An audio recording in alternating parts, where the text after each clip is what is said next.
주님의 평안이 여러분 안에 있기를 축복합니다. 오늘은 그리스도를 본받아 제8장 사람들과 지나치게 친밀하게 지내는 것을 경계함에 대해서 말씀을 나누겠습니다. 우리 사람에게 인간관계는 매우 중요합니다. 어떤 사람과 어떤 수준의 관계를 맺느냐에 따라서 우리의 삶에 큰 영향을 받을 수밖에 없습니다.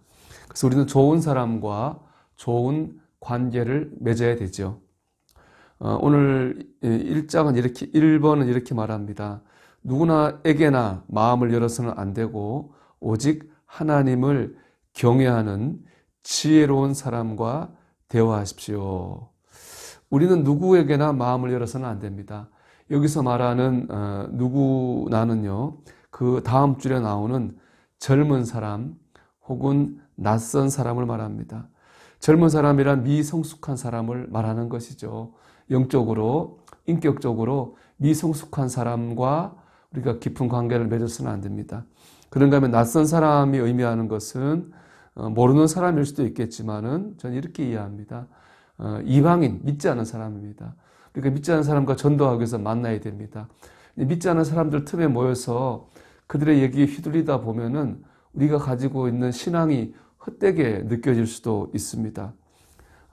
눈이 하나밖에 없는 사람들이 사는 마을에 눈이 두 개가 있는 사람이 오히려 이상한 사람이 되는 것과 같은 이치입니다. 우리는 미성숙한 사람이나 믿지 않은 사람들의 말에 그들의 생각에 휘둘려서는 안 됩니다. 그러기 위해서는 그들과 교제할 때에 그런 부분에서 우리가 들어가지 않도록 주의해야 되겠습니다. 그럼 우리는 어떤 사람과 교제해야 됩니까? 하나님을 경외하는 지혜로운 사람과 교제해야 합니다. 하나님을 경외하는 지혜로운 사람에 대해서 이렇게 말하고 있는데요. 겸손한 사람들과 소박한 사람들, 경건하고 덕 있는 사람들과 사귀고 그런 사람들과의 대화를 통해 서로의 덕을 세우십시오. 이렇게 말합니다. 겸손한 사람, 소박한 사람입니다. 특별히 보면 대화 중에 덕을 세울 수 있는 사람과 교제해야 됩니다. 하나님을 경외하고 지혜로운 사람과의 대화 속에는 부정적인 말, 비판하는 말, 비난하는 말 등이 없습니다. 그래서 만남이 부정적이지 않습니다.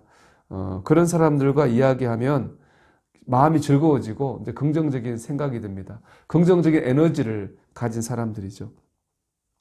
반대로 부정적인 사람들과 이야기하다 보면 우리가 기가 빨린다고 하죠. 힘이 들고 오히려 마음이 평안하지 허해지는 그런 일이 생깁니다. 하나님을 경외하고 지혜로운 사람이란 겸손하고 대화에 덕이 있는 긍정적인 에너지를 가진 사람입니다. 우리는 그런 사람들과 친밀하게 교제해야 합니다. 그럴 때 우리 영혼과 혼과 육에 유익이 있습니다. 자, 여러분이 맺고 있는 관계를 한번 돌아보십시오. 여러분 주로 어떤 사람들과 많이 대화하고 관계를 맺으며 살고 계십니까? 그분들과 나누는 대화는 긍정적인 대화가 많습니까? 아니면 부정적인 대화가 많습니까? 그것보다 더 중요한 것이 있습니다. 내 모습입니다. 여러분은 어떻습니까? 여러분 겸손하고 소박한가요? 여러분이 주로 내뱉는 말은 어떻습니까? 긍정적입니까? 부정적입니까?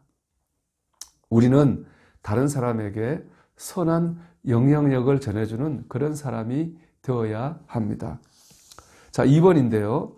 우리가 어떤 사람을 직접 보지 않았을 때는 그 사람에 대하여 무척 존경하는 마음을 지니고 있다가도 실제로 직접 눈으로 보고 난 후에는 실망하게 되는 일이 종종 일어납니다. 이 구절이 저는 마음에 와닿았는데요. 실제로 이런 일이 많이 일어나기 때문에 그렇습니다. 멀리서 볼 때 참 훌륭한 분입니다. 또 전해 듣기로 평판도 참 좋습니다. 그런데 막상 함께 생활을 하거나 일을 하다 보면 실망하는 경우가 있습니다. 내가 생각한 것과 또 들었던 것과 좀 다르네. 그런 마음이 드는 것이죠.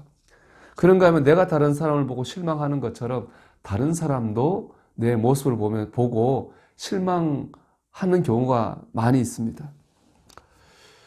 우리는 우리 자신이 어떤 사람들과 함께 하며 친밀하게 지낼 때에 그 사람들을 기쁘게 해줄 수 있을 것이라고 생각하지만 흔히 그 사람들은 우리와 친밀하게 지내는 동안에 우리 속에서 결점들을 발견하고서는 도리어 실망하게 됩니다.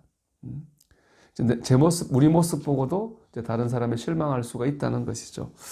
자, 우리가 실망하기도 하고 실망을 주기도 합니다. 왜 이런 일이 생길까요? 두 가지 이유가 있는 것 같습니다. 첫째는 사람이 누구나 다 연약한 죄인이기 때문입니다. 세상에 완벽한 사람은 없습니다. 이걸 잘하면 저걸 못하고 저걸 잘하면 이걸 못하는 거죠. 온전한 사람은 없습니다. 그런데 그런 단점과 흠들이 멀리 있을 땐 보이지 않았는데 이제 가까이 있을 때 생활하면서 보게 된 것입니다. 두 번째 이유는 보는 우리도 연약한 죄인이기 때문입니다. 좋은 점을 잘 보고 크게 보면 좋은데 사람은 항상 다른 사람 볼 때에 단점을 먼저 보고 약점을 크게 보는 경향이 있습니다. 오죽하면 주님께서도 남의 눈에 티를 보기 전에 먼저 내 눈에 들보를 빼어라 이렇게 말씀하셨겠습니까? 우리는 다른 사람을 판단하고 정죄하는 일에 익숙합니다. 그렇기 때문에 쉽게 실망합니다.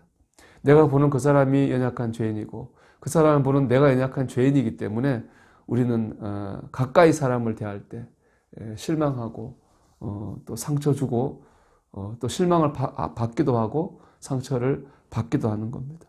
그리고 오늘 묵상의 결론은 시편 73편 23절의 말씀이라고 생각합니다. 하나님께 가까이 함이 내게 복이라. 사람과 가까이 두면 아무래도 실망도 하고 상처도 받습니다. 실망도 주고 상처도 줍니다. 그런데 아무리 가까이 해도 실망하거나 상처 주고 받을 일이 없는 분이 있습니다. 바로 하나님이십니다. 하나님과 가까이 하는 일에는 실망도 없고 상처도 없습니다. 물론 시험의 때는 있습니다. 하지만 그 시험의 때를 잘 견디면 반드시 은혜와 축복의 때가 옵니다. 그렇기 때문에 하나님을 가까이 하는 것이 제일 좋습니다. 무엇보다 하나님을 가까이 하다 보면은 나의 단점과 나의 흠이 메꿔지고 변화되는 은혜를 우리가 경험할 수 있습니다. 저도 예수님을 만나기 전에는 좀 소극적이고요, 공격적이고 부정적인 성격을 가지고 있었습니다. 그런데 하나님을 체험하고 나서는 이렇게 목회를 이제 할 정도로 이렇게 좀 성격이 좀 밝아지고 사교적이 되었다고 생각합니다. 하나님께서 우리를 만져주십니다. 그래도 우리 단점과 흠이 없어지게 되는 것이죠. 그 때문에 하나님을 가까이 해야 되고 그것이 복입니다. 결국 사람들과 지나치게 친밀하게 지내지 말라는 말은 사람과 멀리 지내라는 말이 아니라 하나님과의 관계에 더 집중하라는 말입니다. 그럴 때 우리는 사람들에게도 좀 더 좋은 영향력을 끼칠 수 있게 될 것입니다. 제가 경험한 얘기 하나 나누고 마치겠는데요. 취업한 청년이 있었습니다. 아무래도 하나님 믿다 보니까는 뭐 술 먹는 회식하는 자리에 잘 참석할 수가 없죠. 그러다 보니까 회사 사람들과 다른 신입사원에 비해서 좀 이렇게 서먹할 수 있습니다. 그런 것 때문에 이제 고민해서 저를 찾아온 청년이 있었습니다. 제가 이제 그런 얘기해 줬습니다. 제게 어느 교회에서 후임 목사님을 추천해 달라고 하는 제가 그런 제안을 받았는데요. 제가 참 고민을 많이 했습니다. 저하고 친한 친구들도 있고 동료들도 있습니다. 하지만 저는 저보다 좀 더 4년 선배님을 그 교회에 추천했습니다. 제가 어떤 분을 추천한다고 하는 것은 단지 인간관계에 친한 걸 떠나서 제 인격이 들어가는 것이죠. 그래서 정말로 어떤 일적으로 사역적으로 믿을 만한 사람을 제가 추천했습니다. 저는 아마 어떤 조직이든지 회사든지 똑같을 거라고 생각합니다. 인간적으로 친한 것과 신뢰하는 것은 좀 다를 수 있습니다. 우리는 때로 사람과의 관계에서 친한 것은 참 좋은데요. 더 중요한 것은 신뢰를 받는 것이겠죠. 그래서 우리가 사람들과 좀 멀어지는 것을 두려워하지 말고 우리도 믿음으로 굳게 살 때 우리는 사람들에게 신뢰를 주는 사람이 될 것이고 오히려 그런 관계를 통해서 하나님의 영광을 드러낼 수 있습니다. 하나님과 가까이 하는 것이 복입니다. 우리가 마음을 새기고 하나님과 더욱더 가까이 함으로 사람들에게도 선한 영향력을 주는 저와 여러분이 되시기를 주님의 이름으로 축복합니다.